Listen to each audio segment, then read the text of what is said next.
साम्राज्य, सामान्यांचा असामान्य आवाज। नवीन मिळकतींचा शोध घेऊन मालमत्ता कर आकारणी करण्याच्या मोहिमेत हलगर्जीपणा केल्याप्रकरणी महापालिकेच्या मालमत्ता कर विभागातील 19 कर निरीक्षकांवर आर्थिक दंडाची कारवाई करण्यात आली आहे। संबंधित कर्मचाऱ्यांकडून एकूण 35,500 रुपयांचा दंड वसूल करण्यात येणार आहे। या संदर्भातील आदेश महापालिका उपायुक्त सोनाली यादव यांनी जारी केले आहेत।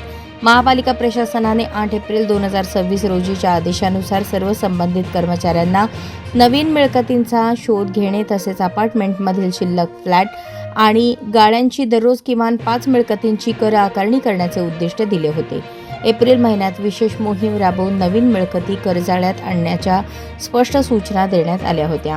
मात्र 15 मे पर्यंतच्या सर्वेक्षण आणि आकारणी अहवालाचा आढावा घेतल्यानंतर काही कर्मचाऱ्यांनी दिलेले उद्दिष्ट पूर्ण केले नसल्याचे स्पष्ट झाले।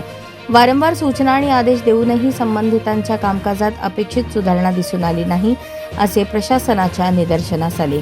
या निष्काळजीपणाबाबत संबंधित कर्मचाऱ्यांना कारणे दाखवा नोटीस बजावण्यात आली होती। तरीही समाधानकारक कामगिरी न झाल्याने महाराष्ट्र महानगरपालिका अधिनियमातील कलम 56(2) अंतर्गत आर्थिक दंडाची कारवाई करण्यात आल्याचे प्रशासनाने स्पष्ट केले।